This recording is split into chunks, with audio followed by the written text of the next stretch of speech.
god-awful early in the morning for him. And he was kind of up late watching the challenge matches too, so he gets a slide. Anyway, let's get into it. Hey, what's going on, P. Mingala? Now let's take a look at some hands from what we were talking about last time. So, last week, or, well, Monday rather, we were talking about how to deal with 2-0 and 3-0 openers, and then I kind of introduced my style for the majors. This lecture that I'm about to begin is going to get super in-depth into the majors. It's going to be a continuation of that, and then we'll just go from there. You'll be glad to know that, well, you'll be glad to know a few things. One, you can find all the VODs for this if you never catch it live on my YouTube channel, which you can find using the YouTube command. You can find the notes that I maintain on my Discord channel in the Discord server that you can find using the Discord command.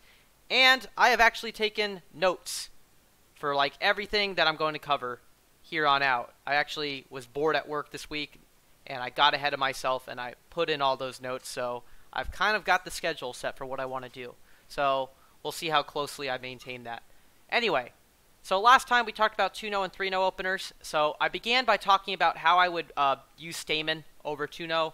And I said that Puppet Stamen is good, but I feel like with the lack of room that you have over 2-0, which, of course, hey, it's Rusty, getting right on time. Thank you for joining, buddy. And I said that part of the problem with the 2-0 opener was you really had a limited amount of range to convey your hand. And that's why I was kind of advocating for Muppet Stamen over Puppet Stamen. So Muppet Stamen, of course, the main difference between that and Puppet is that you flip the 3-heart and 3-0 bids. So in classical Puppet, 3-heart shows a 5-card heart suit, 3-0 denies a 4 or 5-card major. Instead, what I'm recommending with Muppet Stamen is that 3 hearts becomes no 4 or 5-card major, and 3-0 trump becomes 5 hearts. Why? Well, the classic hand Y is a hand like this. The south hand has 5 spades and 4 hearts. Now over 1 no trump, this wouldn't be a problem. You could transfer into hearts or spades and then bid 3 hearts, or you could bid 2-0, however you like to do so. But with 2-0, you don't want to transfer into spades and bid 4 hearts, because now you're past a potentially better contract of 3-0. So you could play regular Stamen and you can play Smolin, but I do like being able to open 2-0 with 5-card majors and capture that. So Muppet Stamen allows you to do that. So this north hand would open 2-0, and south would bid 3 clubs, Muppet. North would respond 3 hearts, which denies a 4 or 5-card major, and now south could bid 3 no trump, which shows 5 spades and 4 hearts. Had they bid 3 spades, that would have been a transfer to 3-0. So, I mean, obviously you could potentially flip those 2 bids depending on what you like, but it really doesn't matter. So now I'm showing 5 spades and 4 hearts, and now north knows that we should be in 4 spades, and that's where we play it out.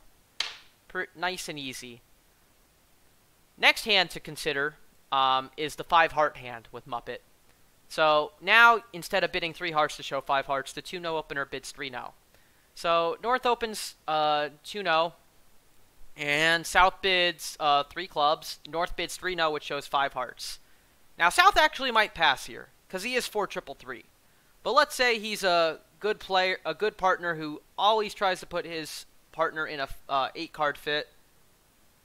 Yeah, let's wait for somebody who actually has an actual question and not Bat, who's here to troll and wants me to play with Dreamd. Okay, so 3-0 showing 5 hearts. Like I said, south could pass here because he's 4-3-3, but let's just say he always checks it back to the major here instead. And so he bids 4 diamonds, which is a transfer to hearts, right-siding the contract because, of course, you want the 2-0 opener playing it. And then that's that. The next type of hand to consider is a minor suit slam try over 2-0. So the south hand, for example, is sitting on an 11 count and has got 6 clubs. Obviously, 6 clubs, or even 6-0, look like very good slams here. But being sure that you have everything that you need becomes more of a science with the limited amount of room you have over 2-0. So the way I recommend doing it is bidding 3 spades, which is a relay to 3-0 trump. And then after that, you show your hand out, and then you guys can go from there. So 2-0, 3 spades, which forces 3-0. Now south bids either 4 clubs or 4 diamonds, depending on whether you think that you should be bidding the minor or bidding the opposite minor. Of course, bidding the opposite minor kind of fits in with the right-siding principle, whereas you may not be so carried away with right-siding when you're looking for a slam, and you might just focus on bidding your actual minor so that you can have kickback and all your slam conventions available to you. So I'll say South bids 4 clubs. Now North's hand really, which was already good, takes a much more premium value here in terms of the trump support, and you know, finding 6-no here is definitely the best spot, but you know, finding that you have that club bit and knowing, you know, what types of tricks it brings is a pretty big one here. May not matter too much on this hand because this hand is already good enough as it is. It's an 11 count, but if I took these 2 jacks away, you know, finding 6 clubs is not as easy, and you can do that with that type of bid. Then I was saying because I play 2-no, 3 spades as a transfer to 3-no, having 2-no, 3-no just be a plain old sign-off is kind of redundant. You can have the transfer for that, so might as well have a different meaning for 3-no. And so the kind of hand I recommended for that was a minor suit sign-off. Something you don't see very often over 2-no, but there are hands where it comes up. In fact, I remember with a challenge match earlier this week, I don't know whose it was. I don't think it was mine. I was probably just spectating it. But I remember a hand where somebody opened 2-no and this guy had like jack empty 7th of clubs and nothing. And I was like, that's the type of hand you would want for this bid. So 2-no, 3-no, which forces 4 clubs by the 2-no opener. And now South can either pass or correct to diamonds, or if they had both minors in a weak hand, they could like bid 4 hearts or 4 spades to show different club length versus diamond length. Just a way to remove redundancy, because you know, if you're going to have 3 spades be a relay to 3-no, why keep 3-no as just a regular old sign-off? You might as well make it something different. Then we talked about 3-no openers, which are just pure gambling. So the idea with the gambling no trump in first or second share, which I kind of screwed up because I made North the dealer here, but ignore that. Let's pretend South is the dealer. But the idea with a gambling no trump opener in first or second share was that you had a long-running minor, at least 7 cards or better, and you had nothing on the outside. You were basically telling your partner, if you've got stoppers in the other suits, primarily the majors, of course, because that's more often than not what they end up leading on those hands, I'd like you to pass this because I have the rest out of my hand.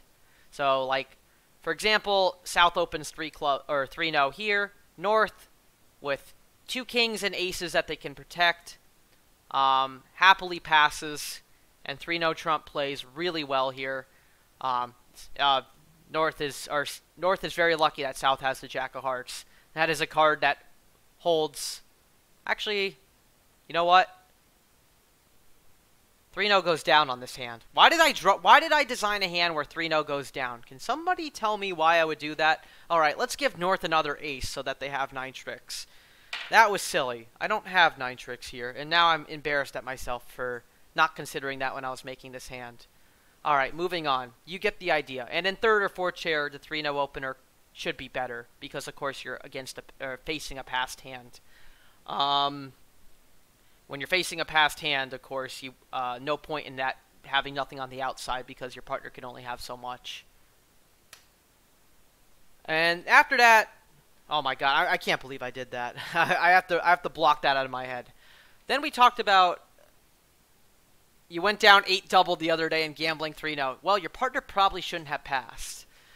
So then we started talking about the major system, and I said that I like playing 1-no semi-forcing as opposed to forcing because there are some times with the 1-no or with the 1-no response that you actually want to play 1-no, and it turns out being the best contract. If you make it forcing, you're never going to be able to play that. And so the best way to be able to play 1-no without having any fear, because the one fear that you typically have with 1-no over a major opening is that your partner could have a 3-card limit raise. But if you remove that and play a convention like crisscross, where the 3-card limit raise with 1-no is never possible again, then there certainly is some upside to playing 1-no as semi-forcing. So take a look at this hand, for example. So South opens a heart, North bids a no trump, and this is it's a 5-3-3-2, 13 count. You know, if you're playing forcing, you bid 2 clubs, which, you know, might work. It could get you to a better spot. I'm not saying 1-no semi-forcing is perfect, but this is a type of hand that you would probably want to play 1-no trump with, and so you simply pass, and that turns out to be a very good contract. So that's kind of the plus side of it. sometimes you miss the right spot because, like, your partner could have, let's say, like over a spade opening, they could have 6 hearts and a 6 count. So, of course, sometimes you're going to miss your best spot, but sometimes you also find out that 1-no plays really well. It's a trade, but I think it's a trade worth taking. I've seen more plus from it than minus. And then, of course, the caveat of that is to be able to remove the 3-card limit raise from the system by playing crisscross, which is essentially a jump shift in the other major. 1 heart, 2 spades, or 1 spade, 3 hearts become 3-card limit raises. Not weak jump shifts or however you might have played them before. So, on this hand, for example, South opens a heart. North with a 3-card limit raise jumps to 2 spades. And the South hand with a 14 count is probably going to go to game, especially if you're playing against the robots. And that turns out to be a good spot. I mean, you would have reached it anyway, but that's how you would do it with this system at least. And with that, let's continue from where we were last time. So I just introduced the majors and talked about, 1-no semi-forcing. This document's going to take a few seconds to load. A good lecturer would have had it ready to go before. Might need to click the refresh button. And of course, as soon as it resolves, I click the refresh button so that it has to refresh again. We're doing great here right now. We're doing things. Alright, here we are. So, let me continue from where we were last time. So, oh, she didn't play it even though it was on their card. That might be a bit of a problem. So, where we left off is, we started talking about the majors. If we go back to the convention card, for example, that we've been filling out. You'll see that we have checked off the beginning, but there still is a lot left. There's a lot of bids that I haven't gotten into, and that's what I'm going to try to get into today, or at least as much of it as possible. So, the first thing that you want to do to set the tone for how you play your raises over one of the major is you want to figure out what the 3-level bids mean. Because the 3-level bids, after a major opening, have a lot of different meanings, and, I'll explain each one, why it's advantageous, and then, I'll pick an approach, or at least an approach that I normally play, and then go from there. So, the first one is fit jumps, where jumping the 3 of some suit over one of a major shows not only a fit for that major, but it's got a good raise, and on the side, it's got a lot of help in that suit. So, for example, like 1 spade, 3 clubs is like a 9 or 10 count with at least 3 spades, and then it's got like king 10 9 sixth or king queen sixth of clubs on the side, telling your partner, I got a lot of help here in case you need it. It's kind of like a help suit game try, or, well, not a help suit game try. I'm saying if you've got help in this suit, except in addition to being a raise. It's a pretty good system in that regard. Obviously, you can find closer games that way, because if you weren't there on points before, you could certainly be there on the double fit with your major in that side suit that your partner is showing. So that's one that a lot of people play. In some expert partnerships, you'll see that being thrown out a lot. The other one is just straight invitational and natural. So for example, and this is what the robots play. 1 spade, 3 diamonds is like 6 or more diamonds, and then like an invitational hand. It's like an invitational jump shift, actually. Now, the reason that is good is because you kind of have a problem if you don't play that with the auction, like 1 spade, 1 no, whatever the response is. Let's say it's like 2 hearts or 2 spades, 3 diamonds. Typically that's a sign-off by the responder. If you have an invitational hand, you can't really show it properly if you don't play that invitational jump. I mean, the only thing you could do is either A, you could bid a heavy 3 diamonds there and hope your partner doesn't pass, or if they do, hope that that's all you can make, or you have to bid 2 no as your standard invite, and of course you're grossly showing your hand to your partner by doing that. So for that reason, playing those invitational jump shifts there kind of help, because your partner's got a clear picture of your hand, and they can either pass or correct or find the best spot from there. So that's the advantage of that one. And then the last one, which, people hate but others like, is Bergen Raises. It's based on the law of total tricks, which of course you got to be careful with. Sometimes that can get you into trouble. But it gives you a very good way to show 4-card support, and then just leave the 2 level to being 3-card raises. A lot of experts hate Bergen, just like they also hate Gerber and Jeber, and a lot of conventions that I actually still like. I'm not honestly against it. I found out that it's worked fine for me in the amount of time that I played it. I use it in the majority of my partnerships, actually, except for the times I do play with people who crap on it. And for that reason, I am going to operate under the Bergen Raise treatment, because this whole system that I'm taking these notes from and then putting into this lecture series comes from using Bergen Raises. So I'll start with that. Of course, you could make the necessary adjustments you want if you wanted to play invitational jump shifts or fit jumps. They're all fair game. I don't think one stands out over the other, which is why I mentioned all of them, and you can take the approach that you think is best for you. But operating under the Bergen Raise assumption, let's talk about how we're going to play our raises to major opening bids. So, 1 of a major, 2 of a major. The most standard raise there is. If you're playing Bergen Raises, obviously, you probably shouldn't have 4 cards for this. If you're going to have 4, it should be so weak that you don't even want to just, show a constructive Bergen Raise. So the way that I play this with some of my partners is that it's either 3 cards with like a 6 to 10 points, a normal range, or then 4 cards and less than 7. Because we play 3 clubs over 1 of a major as like 7 to 10 points is the way we play it. So that's why I'm saying that this major raise, if it has 4 cards, is 5 to 6. And then the best way to gauge where your partner actually is on the hand is by bidding 2-no, which is like a follow-up ask. And then the responses are pretty easy. 3 clubs is a 3-card minimum with no shortness. 3 diamonds is a 3-card min with shortness. You don't really have the ability to ask for where that shortness is over that response, because of course, if you're playing hearts, for example, and he goes 1 heart, 2 hearts, 2 no, 3 diamonds, you can't ask by bidding 3 hearts, because 3 hearts could very well be a sign-off. So you can't really ask for the shortness. Maybe you can deduce where it is, or if that's what just separates this hand, is knowing there's shortness somewhere, you just simply jump the game. Maybe there's a case to reverse these 2 bids, but you still don't really have the room to ask and have, the full fleet of responses out to you, just because so much room is taken. 3 of the other major, so like 3 spades if you're playing hearts, and hearts if you're playing spades, should show a 3-card max without shortness. 3 of the major is just the 4-card raise, and then any like 4-level bid is the 3-card max with shortness, and that shortness being in X. So like 1 spade, 2 spades, 2 no, 4 clubs is a splinter in clubs with a 3-card max raise. Pretty good for helping you not only find those games, but also tighter slams as well, having that shortness ask built into it. Then 1 of a major 3 clubs becomes a constructive Bergen Raise. Other people play reverse Bergen, where you flip 3 clubs and 3 diamonds.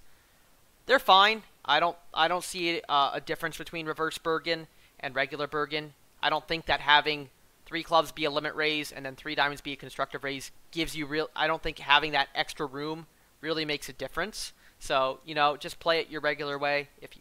Or if you want to play it reverse, go for it. So 1 of a major 3 clubs, a 4-card constructive raise. You can use 3 diamonds as a follow-up ask to see whether that 7 or 10 is like a min or a max. So 3 of the major, of course, should just be a min.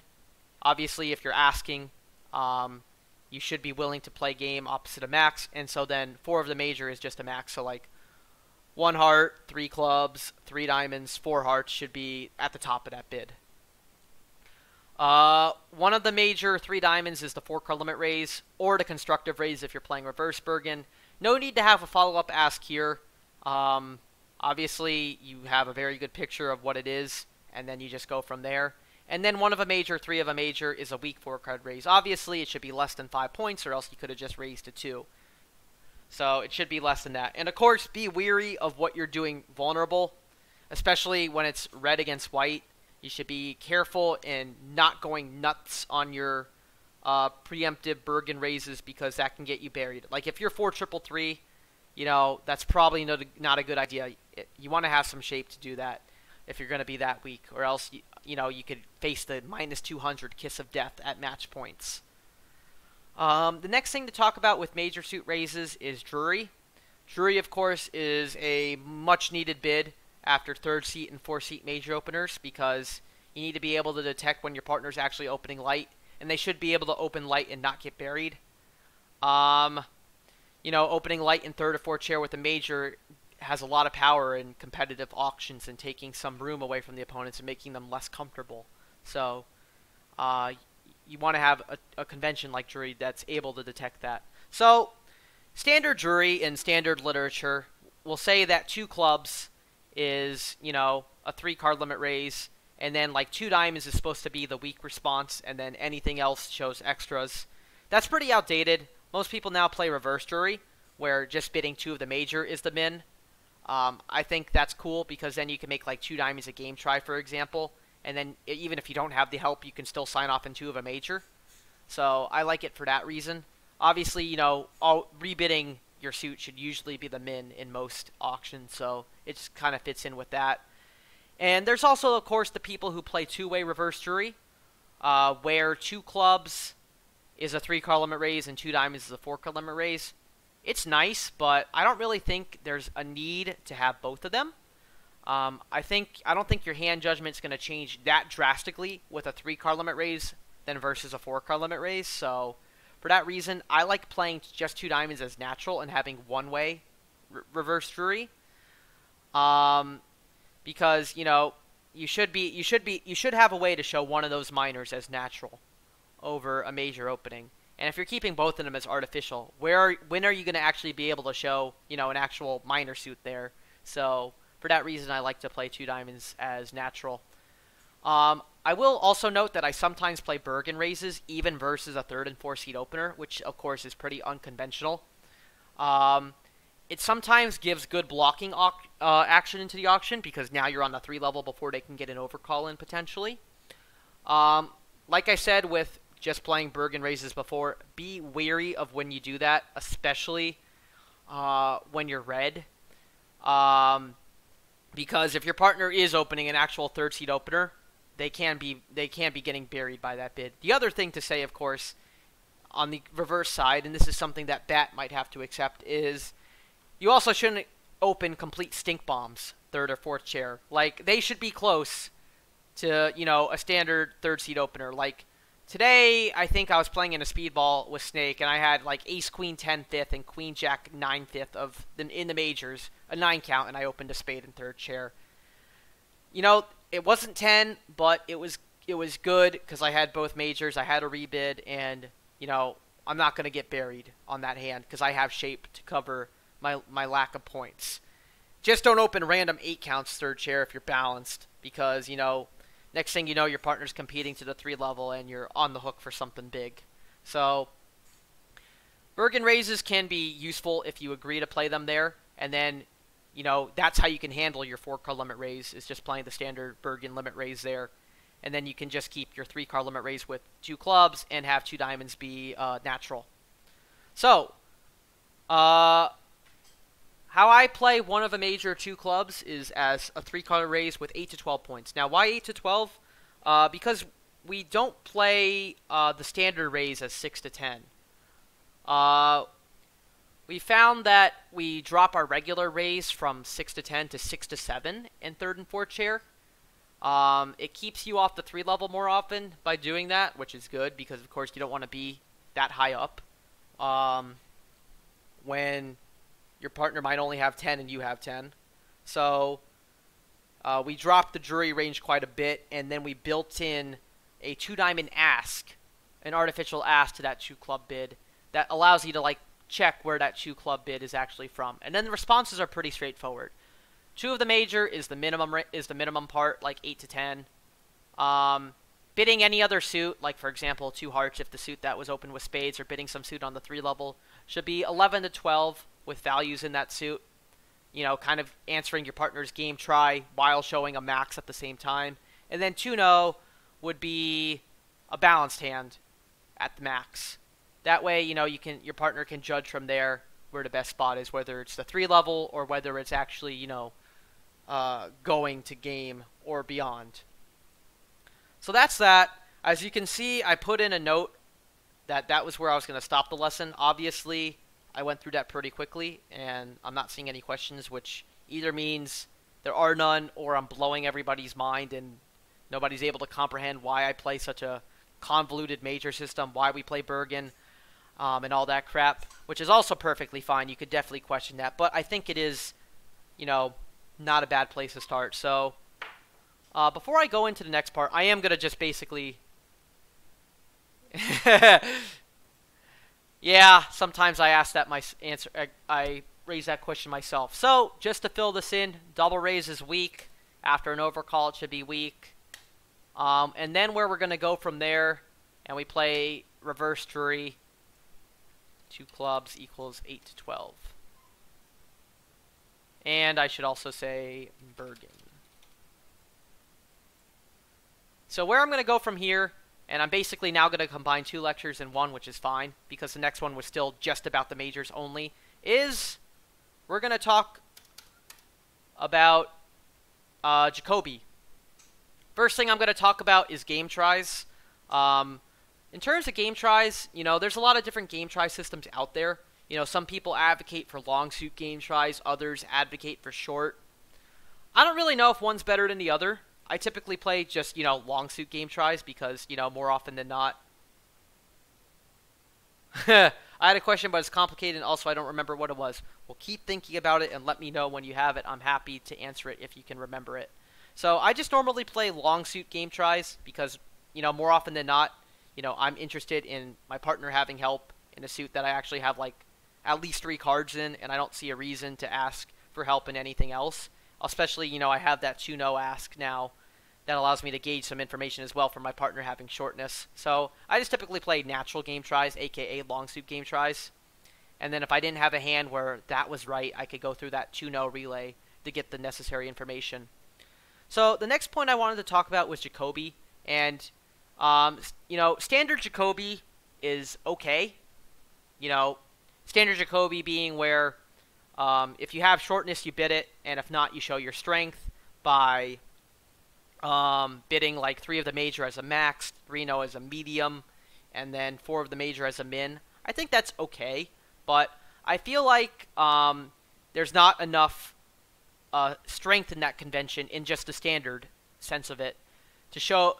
I think there's more information in not only showing your shape, but also your strength at the same time. Like, for example, you know, in the standard 1 of a major, 2 no, and you bid 3 clubs. You're just saying you have club shortness. You're not saying anything about the strength of your hand.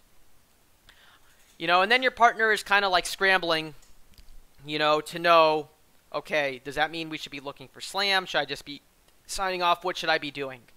You know, there's a lot more power in right away showing that you're either strong or weak. And then, you know, your partner going from there and trying to guide you to a slam. So, instead, I'm advocating for a modified Jacobi 2-no. It's got a lot more gizmos in it, but I don't think it's also overly complicated at the same time. I think it makes sense, and it's also just based on a Larry Cohen article that I read a long time ago, and so I will link it in my Discord channel. That's another promo for the Discord server. Nice.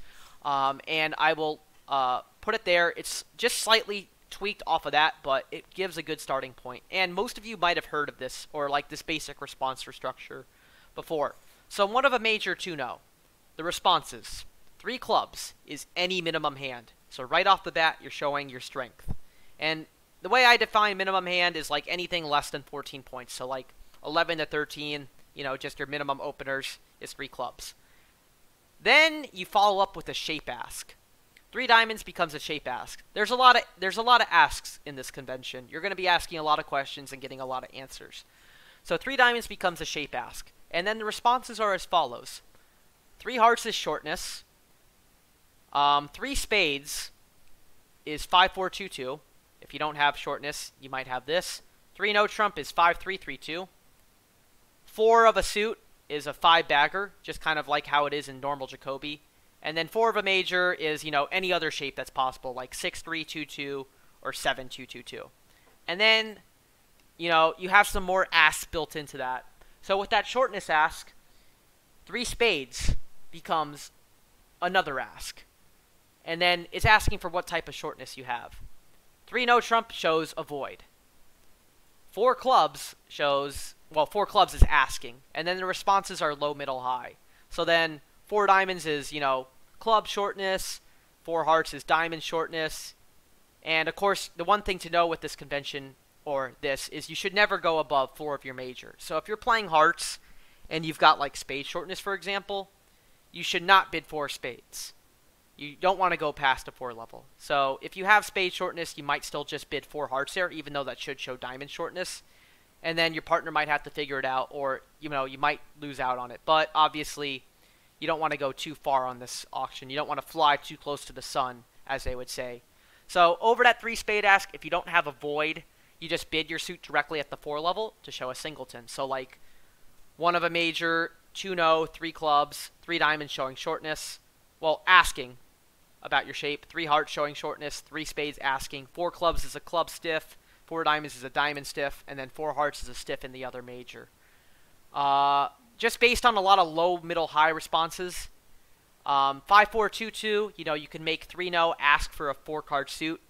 So that way you can count your tricks. This whole thing is, kind of designed around counting tricks for slams. Like if you have a picture on your partner's shape, it's much easier to count the tricks for slam. So, 3 no becomes an ask for the 4-card suit over a 5-4 for 2. 3 no becomes a balanced hand. It also, gives you the power to just play 3 no if you think that's the best place, which of course is useful at match points. And then, the other responses are pretty normal. 3 diamonds to 2 no is a non-min, so everything else other than 3 clubs is a non-minimum, which of course is allowing you to show that strength. And it's a non-min with shortness. And then 3 hearts is a follow-up ask. 3 spades is a void. 3 no is an ask for where this void is, and then you have low, middle, high responses. Now, because you're a step lower, you can now bid 4 clubs, 4 diamonds, and 4 hearts up the line to show your shortness, no problem. And then over that 3 heart ask, if you don't have a void but you have a singleton, you can bid them up the line. So 3 no is a stiff club, stiff diamond, and then stiff in the other major, basically. 3 hearts is a non-min with 5-4-2-2. 3 spades would be an ask for the 4-card suit. 3 spades is a non-min with 6-3-2-2. Now, you don't need to play this as this, but I thought, hey, you have the extra step. Might as well differentiate between 6-3-2-2 and 7-2-2-2. So 3 spades is a non-min with a 6-3-2-2, and if you really wanted, you can make 3 no as an ask for the 3-card suit. I don't know how much information can be gained there, but if you're counting tricks for grand, you might need to know that. 3 no is a non-min with 5-3-2. Well, how about we give it an actual shape that can be real, not 5-3-2-2, 5-3-3-2. That way, if you want to play 3 no, you can. 4 of something else is a non-min with the 5-card suit. And then 4 of the major is a non-min with specifically 7-2-2-2. Now, if it's worth memorizing all of that, I really don't know. You can structure that however you want. It's a little bit complicated, but I feel like you might as well get the most out of your 2 no system, and that allows you to do that in showing your strength and your shape, which can allow your partners to really gauge the hand properly. I wish, and I don't see Sam G in chat anymore, I wish I could find the hand that we played at the Las Vegas Nationals last summer, where we got to a great grand by playing this system, basically. If I could recount the auction, I probably could find it if I looked, and maybe after this lecture I will do a little digging and try to bring it out, or I'll just use it as my first example in my next lecture. But it worked extremely well to get us to a good spot there. So I recommend like a modified Jacobi structure for that reason. Now, the next thing to talk about is, Splinters versus Jacobi. Traditionally, you'll hear that Jacobi is supposed to be reserved for balanced hands, whereas Splinters are supposed to be made for anything else with shortness. I think that's very outdated treatment. You save so much room and can get so much more information by Jacobi that even with shortness, I would still use Jacobi. And I mean, obviously you have Q bidding available to you. You can Q bid to show that shortness. You know, whether it's the first or second round control. And there's really no advantage to splintering after a major opening anymore if you're playing, you know, this full-fledged Jacobi system where you can get so much more information out of the hand. Like, I don't splinter very often is the key thing to have. I have it on the convention card, I have it checked off, but I don't see a lot of advantage in splintering anymore when you could just start with Jacobi and get the information you need and Q-bid your way to where you need to be from there. The last thing, I think this, no. Okay, yes, it is the last thing. The last thing that I'm going to talk about is what to do when they double in your major opener. Now, traditionally, you know, there's Jordan 2-0, which is used for, like, playing a 4-card limit raise after major suit openings. You know, that's not terrible, but if you're playing Bergen Raises, and if you're playing Bergen Raises, by the way, they should still be on over a double. The principle with Bergen Raises is they should be on as long as you can make the jump. Then it's redundant to play 2-0 as a 4-card limit raise. You could play it as a 3-card limit raise, but you should also still have Crisscross on. Or I still would have Crisscross on, at least. Potentially. And therefore, I like playing 2-0 as Lebensall, forcing partner to bid 3 clubs. And the reason why I like to play it like that is because, well, specifically just 3 clubs. Not like you're after that 3-club bid, you're going to bid anything else. It's basically like a club transfer. And the reason why I'm advocating for that is because what I'm about to talk about. And that is something, it's a convention that's gaining a lot of momentum in, like, the expert community. And that's transfers over a major double. Now, the advantage of transferring, of course, is that, you know, your partner's playing the hand, you're right-siding a lot by that because your partner won't have as much as you, most likely, after they double, and your partner's hand is, you know, usually limited by that. So, having the transfer available to right-side the contract is, of course, a pretty cool thing to have. So, the way that I like to play the transfers over a major double, and I can also link this. You know, there's many different variants of this. If you look it up in, like, an encyclopedia, you'll see it maybe referred to as transfer advances. But it's kind of cool. So one of a major double. Redouble is what it normally is. It's 10 or more points with no fit. If the opening was a heart, 1 spade should be natural. 1-0, I'm playing as natural. In a lot of places, you'll see this as a club transfer. But I think 1-0 being natural there is useful. Because 1-0, how else are you going to play 1-0? Are you just going to abandon it? I think it's a convention worth having. Or a contract worth playing. I mean, 2 clubs, a transfer to diamonds. And where this starts to deviate a little bit is, you know, how you play, like, a step under the major versus just a major directly. A lot of people play that if you're bidding the suit directly under the major to transfer into it, you should be showing extras like a limit raise or better. So I'm not playing crisscross. I'm going to correct myself from earlier. With this, you wouldn't play crisscross.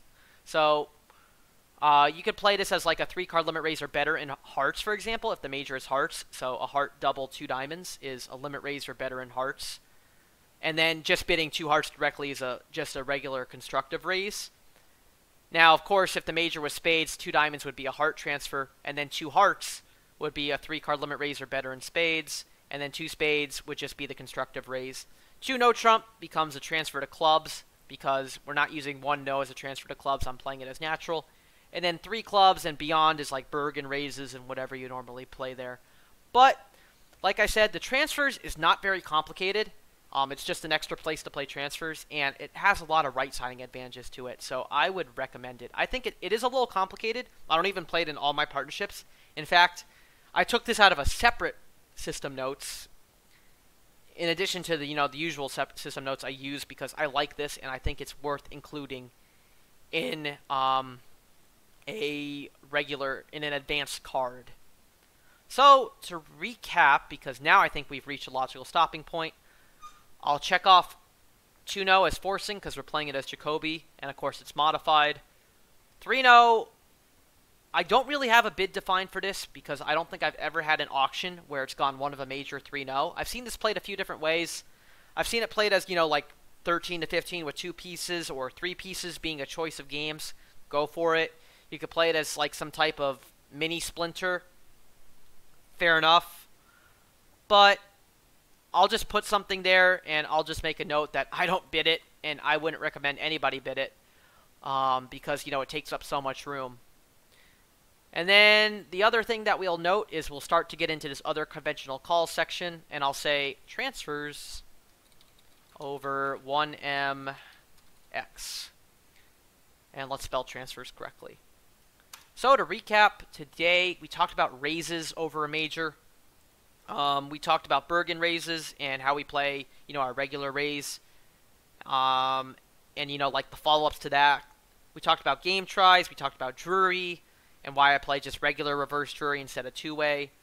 We talked about Jacoby and why I think modified Jacoby is better over just a regular Jacoby. We talked about game tries. We covered the rest of the major section today from what I introduced on Monday. We're moving at really good pace here. I feel like there certainly was a lot in the no trump section just because there's so many bids to get into that, it's going to start moving a bit faster now because, after we get that out of the way, there's really not as much you can do over certain bids. So where that leaves us is for next time, we'll obviously go into the minors. We're just going to keep making our way down the card. And so we'll start there. And now I'll have to change this from lesson 7 to 6. And likewise, go down the line. But I think this is a logical place to stop. If you guys have any questions, feel free to leave them in chat or feel free to put them on my Discord after. If you're watching the VOD, I'm happy to answer them. Any way you can get in contact with me, feel free to do that. Yeah, I think it is. I think the modified Jacoby, if there was like one takeaway to get from today, is like, the big one. I think there's so much advantages in it. So I will pull out that Larry Cohen article, which what I have is slightly modified from that, but it is more or less along the lines the same. And so I will link that accordingly. So we'll go into the minors. Next time, you can find this vid on my YouTube channel using the YouTube command. The notes are in the Discord channel. And next time we will be speaking is Monday at 5 o'clock Pacific, 8 Eastern, 7 Central, and so on and so forth. Thank you guys for attending. And for my regular viewers, I will be streaming for who knows how much longer, so feel free to